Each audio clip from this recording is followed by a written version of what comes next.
وصلى الله تعالى على خير خلقه محمد وعلى آله وأصحابه أجمعين أما بعد فأعوذ بالله من الشيطان الرجيم بسم الله الرحمن الرحيم هو الذي بعث في الأميين رسولا منهم يتلو عليهم آياته ويزكيهم ويعلمهم الكتاب والحكمة وإن كانوا من قبل لفي ضلال مبين وقال رسول الله صلى الله عليه وسلم طلب العلم فريضة على كل مسلم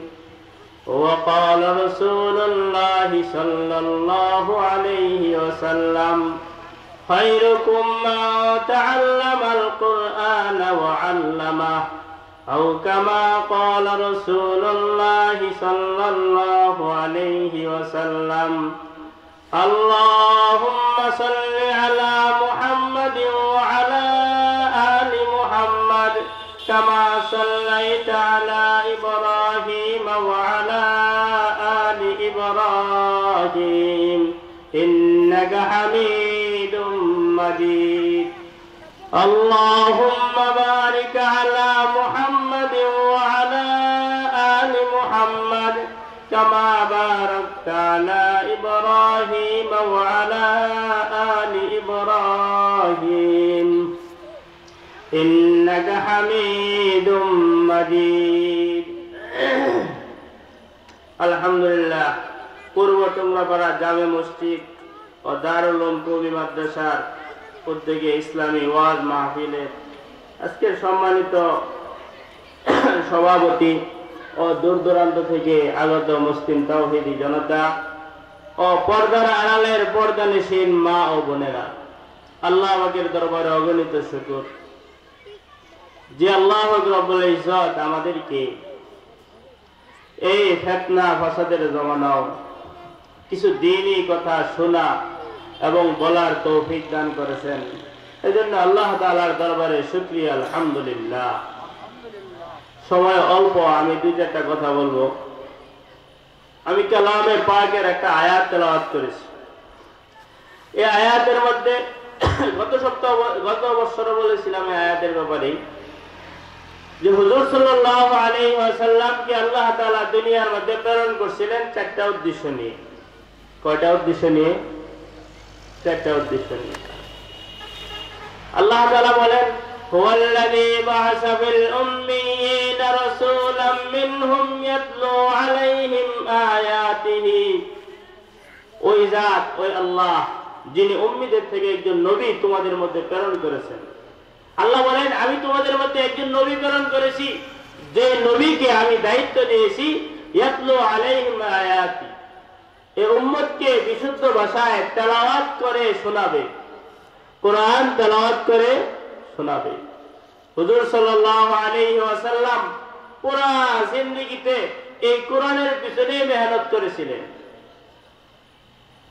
এই এক কোরআনের পিছনে মেহনত করে যেই সমস্ত লোকেরা আইয়ামে জাহিলিয়াতের জমানায় নিজের জীবিত কন্যাকে দাফন করত, যারা চুরি ডাকাতি এমন কোন গুনাহ নাই, যারা গুনাহ ওই সমস্ত গুনার সাথে তারা জড়িত ছিল না, হুজুর সাল্লাল্লাহু আলাইহি ওয়াসাল্লাম ওই আইয়ামে জাহিলিয়াতের জমানাও এই কোরআন নিয়ে আসছিলেন।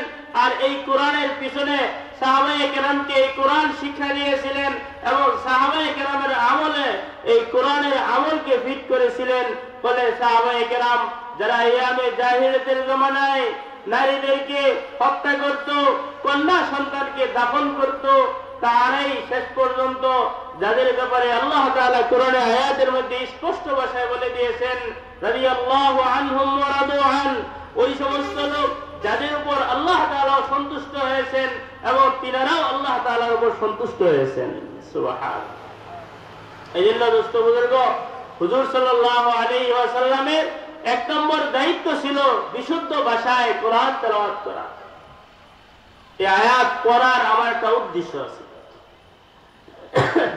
উদ্দেশ্য হচ্ছে আমাদের বাংলাদেশের শতকরা 98% মুসলমান, কিন্তু 98% মুসলমানের মধ্যেও 5% মুসলমান পাওয়া যায় না যারা বিশুদ্ধ ভাষায় কোরআন তেলাওয়াত করতে পারেন। মিথ্যা বললাম আমি? চেক করবো কি বলেন? আচ্ছা, আপনার বাবারা কষ্ট পাবেন না মনে মনে, এই যে ভিতরে বাইরে যারা মুরব্বীরা আছেন কোরআন শরীফ পড়তে পারেন কে? কিন্তু দেখান তো আমার হাত তুলা দেখি ইনশাল্লাহ কয়জন পারেন দেখেন। বাচ্চারা ছাত্ররা বাদ দেয়া কয়জন? 5 জন পাওয়া গেল। তাহলে দেখেন, যেই কোরআনের পিছনে মেহনত করে রাসূলুল্লাহ সাল্লাল্লাহু আলাইহি ওয়াসাল্লাম 23 বছর জীবন কাটিয়ে দিলেন, আজকে মুসলমানের সন্তান হয়ে আমি কোরআন পড়তে জানি না। আরে ভাই, এই কোরআন তো আমি যেই পরিমাণ তেলাওয়াত করি, আমি যেই পরিমাণ এই কোরআন নিয়ে গবেষণা করি, ইহুদি খ্রিস্টান তারা এই কোরআন নিয়ে আমার চেয়ে আপনার চেয়ে বেশি গবেষণা করে। কিন্তু আমি কি চিন্তা করেছি যে এই কোরআন আমার সামনে কিয়ামতের ময়দানে আল্লাহ তাআলার কাছে রাসূল কি নালিশ দিবে জানেন? ইয়া রাব্বি ইন্না কওমি ইত্তাখাযু হাযাল কুরআন মাহজুরা। হে আল্লাহ, আমার উপর আপনি যে কোরআন অবতীর্ণ করেছিলেন, এই কোরআনকে আমার উম্মত ছেড়ে দিয়েছিল, এই কোরআনকে আমার উম্মত ছেড়ে দিয়েছিল, যেই কোরআনের জন্য উহুদের ময়দানে আমার দান্দার মোবারক শহীদ হয়েছিল, সেই কোরআন আমার উম্মত ছেড়ে দিয়েছিল। এই কোরআনের কারণে এই উম্মত কোরআন আল্লাহ তাআলার কাছে নালিশ করবেন, ইয়া রাব্বি, হে আল্লাহ, আপনি যে কোরআন অবতীর্ণ করেছিলেন আপনার বান্দারা এই কোরআন তেলাওয়াত করে নাই, আপনার বান্দার মাঝে আর আমার মাঝে ফয়সালা করেন। দোস্ত বুজুর্গ, কোরআনকে ছেড়ে দিছি, কোরআন আমরা পড়ে পারি না। আচ্ছা বলেন তো, সাহাবায়ে কেরাম যারা ইসলাম ধর্ম গ্রহণ করেছিলেন সকলের বয়স তো 5-6 বছর ছিল, কি বলেন? বলেন আমার সাথে, সবার বয়স কি 5-6 বছর ছিল? আমার কথা মানে বুঝেন না আপনারা। সাহাবায়ে কেরাম আবু বকর রাদিয়াল্লাহু তাআলা আনহু যখন ইসলাম ধর্ম গ্রহণ করেন তখন তিনার বয়স 38 বছর। আব্বাস রাদিয়াল্লাহু তাআলা যখন ইসলাম ধর্ম গ্রহণ করেন তখন তিনার বয়স 60-এর ঊর্ধ্বে। সালমান ফারসি রাদিয়াল্লাহু তাআলা যখন ইসলাম ধর্ম গ্রহণ করেন তখন তারা বার্ধক্য। মুসআব ইবনে উমর রাদিয়াল্লাহু তাআলা যখন ইসলাম ধর্ম গ্রহণ করেন তখন তারা বৃদ্ধ হয়ে গিয়েছিল। এরকম বৃদ্ধ সাহাবায়ে কেরাম তারা তো এই কথা বলে নাই যে আমরা বৃদ্ধ হয়ে গেছি, আমরা আর কোরআন শরীফ পড়বো না, কোরআন আর শিখার দরকার নাই। কিন্তু আফসোসের বিষয় হলো যে আমরা এই বাংলাদেশের মুসলমান হয়ে, মুসলিম হয়ে, দেখেন সারা বিশ্বের মধ্যে যাদের কোরআনের কারণে, কোরআনের তেলাওয়াতে বিভিন্ন দেশ থেকে পুরস্কার নিয়ে আসছে আমাদের বাংলাদেশের সন্তানেরা।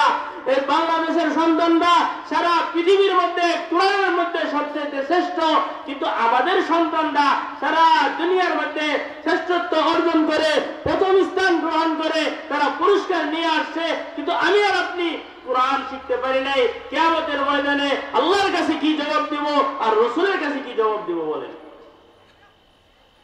সাহাবায়ে কেরাম যদি 60 বছর বয়সে দ্বীন শিখতে পারে, কোরআন শিখতে পারে, মহিলা সাহাবী কেরাম তারা যদি কোরআন শিখতে পারে, দ্বীন শিখতে পারে, তাহলে আমরা শিখতে পারি না কেন বলেন? আমাদের দেশে কি ব্যবস্থা নাই বলেন? আছে? আমাদের দেশে ব্যবস্থা, কোরআন শিখার ব্যবস্থা অন্য অন্য দেশ থেকে, এমনকি আরবের থেকে, আরব কান্ট্রি থেকে আমাদের দেশের ব্যবস্থা সবচেয়ে ভালো। আপনি কোন সময় কোরআন শিখবেন? সকালে শিখবেন, যান মাদ্রাসায়। সন্ধ্যায় শিখবেন, যান মাদ্রাসায়। শেষ সাথে পড়বেন, ফজর আজানের আগে যান। 3টার সময় উঠে তেলাওয়াত করতেছে। আপনি তো 24 ঘন্টায় আপনি যখন সময় পান তখনই আপনার এই কোরআন শিখার দরকার। কিন্তু এই কোরআন আমি আর আপনি মনে করতেছি যে এই কোরআন বুঝে আমার শিখার প্রয়োজন নাই, ছোট ছোট বাচ্চারা শিখুক। আরে ভাই, তারা তো কিয়ামতের ময়দানে তারা মুক্তি পেয়ে যাবে, কিন্তু আমি কি করব? আল্লাহ তাআলা বলেন, কু আনফুসাকুম ওয়া আহলিকুম নারা, তুমি নিজে জাহান্নাম থেকে বাঁচাও এবং তোমার পরিবার পরিজন তাদেরকেও জাহান্নাম থেকে বাঁচাও। নিজের চিন্তা আগে করেন।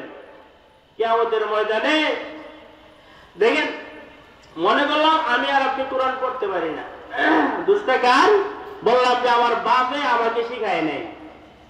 তা আপনার বাপে আপনাকে শিখায় না, আপনার বাবা ভুল করছে তা আপনি শিখেন। আপনি শিখিয়ে আপনার বাবা যে ভুল করছে, কিয়ামতের ময়দানে যেন আপনার বাবা এই কারণে দয়া না খায়, আপনার বাবাকে বাঁচানো তো আপনার জিম্মাদারি।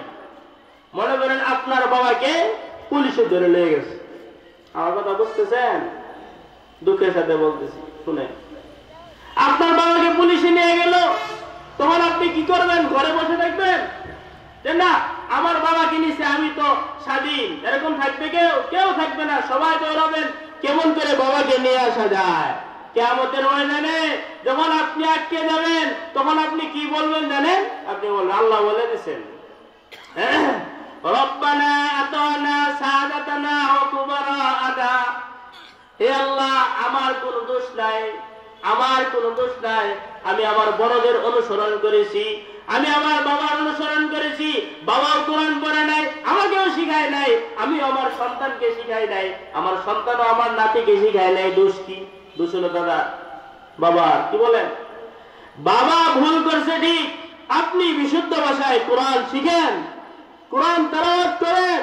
পৃথিবীর মধ্যে এমন কোন গ্রন্থ নাই যে গ্রন্থের ব্যাপারে কোন গ্যারান্টি আছে যে আমার গ্রন্থের মধ্যে কোনো সন্দেহ নাই, ভুল নাই। আল্লাহ তাআলা বলেন, যালিকাল কিতাব লা রাইবা ফি, আমি তোমাদের মধ্যে এমন একটা কিতাব অবতীর্ণ করেছি যেই কিতাবের মধ্যে ভুল তো দূরের কথা, সন্দেহের অবকাশ নেই। সন্দেহ আছে? কোরআন নিয়ে যদি কোনো ব্যক্তি সন্দেহ করে, তার ঈমান থাকবে? ঈমান থাকবে না। এখন কেন 1400 বছর আগেই আল্লাহ তাআলা কোরআনে বলে দিয়েছেন, ফাতু বিসূরাতিন মিন মিসলিহা। কাফেররা যখন বলা শুরু করলো, আরে মুহাম্মদ তো এটা বানায় কয়। কি করে? মুহাম্মদ কোরআন তেলাওয়াত বানায় আমাদেরকে শোনায়। আল্লাহ তাআলা গ্যারান্টি দিলেন, আচ্ছা তাহলে কাজ করো, তোমরা মক্কা মদিনার আরবের সমস্ত কাফেররা এক হয়ে তোমরা ছোট্ট একটা সূরা বানিয়ে নিয়ে আসো। আমি আল্লাহ যেরকম সূরা কাউসার অবতীর্ণ করেছি, এমন একটা সূরা বানায় লিয়াও। পারছে? পারে নাই। এই গ্যারান্টি এই আল্লাহ তাআলার পক্ষ থেকে কিয়ামত পর্যন্ত এটা দেওয়া, চ্যালেঞ্জ দেওয়া যে বানাও। কিয়ামত পর্যন্ত পারবে না। 1400 বছর অতিবাহিত হয়ে গেছে, আরো ভবিষ্যতে যদি 14,000 বছর চলে যায়, তারপরেও এই কোরআনের একটা আয়াত কেউ বানাইতে পারবে না। কি মনে করেন? কোরআনের মধ্যে ইতিহাস আছে যে একটা অক্ষর পর্যন্ত পরিবর্তন করতে এখনো কেউ পারে নাই, পারবেও না। হ্যাঁ, এই কোরআনকে আমরা ছেড়ে দিচ্ছি। মুরব্বীরা মনে করি কি, এখন বয়স্ক হয়ে গেছে, আমার জিহ্বা ঠিক নাই, আমার বয়স ঠিক নাই, আমি কেমনে কোরআন শিখবো? আরে ভাই, এই তো বললাম সাহাবায়ে কেরাম তো 80 বছর বয়সে। আরে সাহাবায়ে কেরাম না, এই যুগের ঘটনা শোনায়। আমি মাদারীপুর লেখাপড়া করেছি, ওই লেখাপড়া যে মাদ্রাসায় করছি, 70 বছর একজন বুড়া, নাম ছিল আসলাম দাদা। উনি 70 বছর বয়সে মাদ্রাসায় পড়ে আমাদের মতো বিশুদ্ধ ভাষায় কোরআন শিখছে। সুবহানাল্লাহ, আশ্চর্য।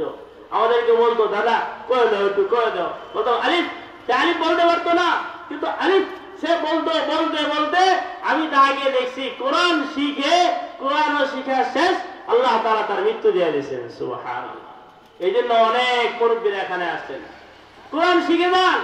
আল্লাহ কোরআনে কি বলছেন? আচ্ছা বলেন তো, আমরা সকলেই নামাজি। আচ্ছা, নামাজ বাংলার 1 নম্বর কারণ কি বলতে পারেন? নামাজের ভিতর অশুদ্ধ পড়া। নামাজের ভিতর অশুদ্ধ পড়লে আপনি 10 বছর না 50 বছর যদি নামাজ পড়েন, এই নামাজে কাজে আসবে না। আজকে সাহাবায়ে কেরাম নামাজ পড়তেন, নামাজের সাথে সাথে দোয়া করতেন, কবুল হয়ে যেত। কিন্তু আমাদের তো হয় না কেন?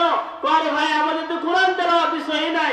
আজকে এক আলেম, এক মহাসভা বলতেছে, রমজানের পর থেকে এই পর্যন্ত আমি 100 মানুষের কালিমা সহি করে দিয়েছি, কালিমা তয়্যিবা। আজকে দেখা যায় এরা জিজ্ঞাসা করলে অনেকেই বিশুদ্ধ ভাষায় কালিমা তয়্যিবাটা বলতে পারবেন না। কিন্তু আপনার কি খবর আছে যে আমার দিন শিখার প্রয়োজন, আমার এই কালিমা এই দুনিয়াতে ঠিক করে দেওয়ার প্রয়োজন? এটা কি আমার চিন্তা আছে? অনেকে লা ইলাহা ইল্লাল্লাহ মুহাম্মাদুর রাসূলুল্লাহ বলে। আপনি সহি শুদ্ধভাবে কালিমা শিখেন, লা ইলাহা ইল্লাল্লাহ, লা ইলাহা ইল্লাল্লাহ আপনি ভালো করে শিখেন। একজন আলেমের কাছে বলেন, হুজুর আমার কালিমায়ে তয়্যিবা একটু শুনেন তো, কালিমায়ে শাহাদাতটা একটু শুনেন তো, ইমানে মুজমালটা শুনেন, ইমানে মুফাসসালটা শুনেন। আরে ভাই, এই যে জায়গায় জায়গায় মাদ্রাসায় হচ্ছে, এইগুলো যে মাহফিল হচ্ছে, আমরা অনেকে মনে করি মাহফিল অনেক বেশি হইতেছে, মাদ্রাসা অনেক বেশি হইতেছে। আরে ভাই, শতকরা 5% মানুষ এখনো কোরআন শিখে নাই, তাহলে মাদ্রাসা বেশি হইলো কোথায় বলেন? মাদ্রাসা বেশি হয়েছে?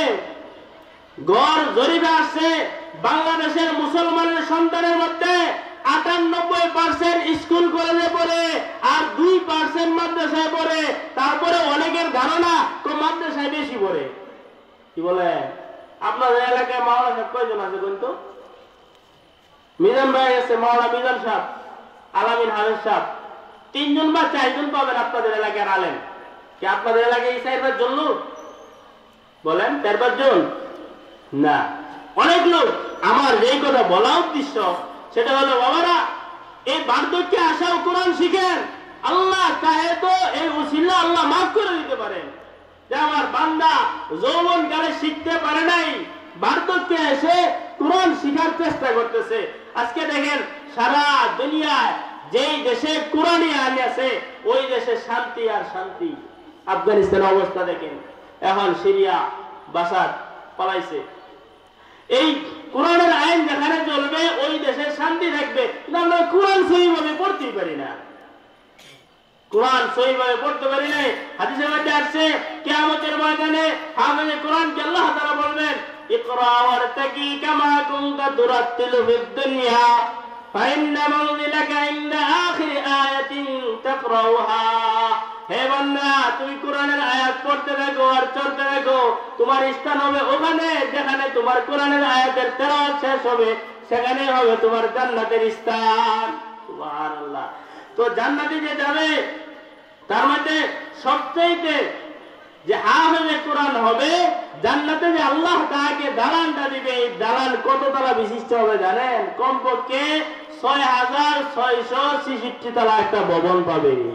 সুবহানাল্লাহ। কোরআন আমরা শিখি না, নিজের সন্তানকে শিখাই না, মনে করি মোল্লা বানাইলে খাইব করতে। খাওয়ার জিম্মাদারিকে আমি নিছি। এই দেশের কোন কুকুর না খায়া মরছে, কোন গরু না খায়া মরছে? আল্লাহ তাআলা বলেন যে আমার মধ্যে শ্রেষ্ঠ মানুষেরা যে আল্লাহকে ভয় করে, যারা উলামায়ে কেরাম, ইন্নামা ইয়াখশাল্লাহা মিন ইবাদিহিল উলামা। আল্লাহ তাআলা বলেন উলামায়ে কেরামরাই আল্লাহকে সবচেয়ে বেশি ভয় করে। এইজন্য আপনার সন্তানকে যদি আলেম বানান, হাফেজ বানান, এর ফায়দা তো আপনি দুনিয়াতেই পাবেন।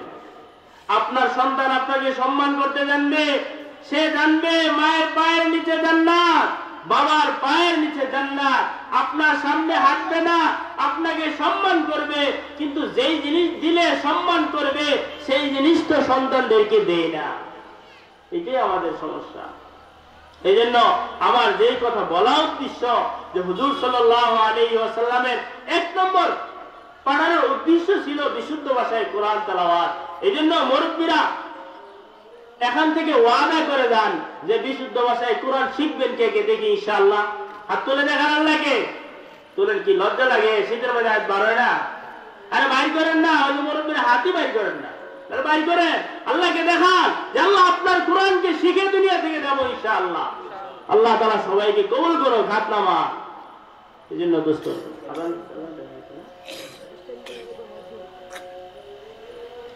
আচ্ছা কথা হবে, আজান হয়ে যাক, পরে 10 মিনিট কথা বলবো। আজান দিয়ে দিতেছে।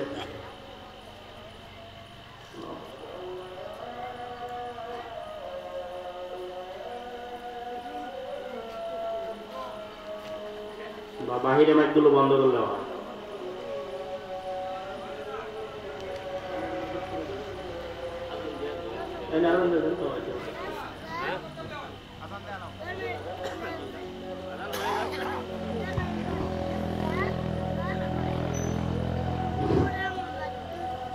আল্লাহু আকবার, আল্লাহু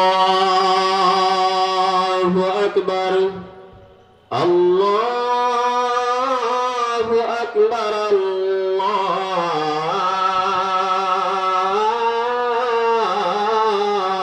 আকবার। আশহাদু আল্লা ilaha illallah asyhadu an la ilaha illallah asyhadu anna muhammadar rasulullah asyhadu anna muhammadar rasulullah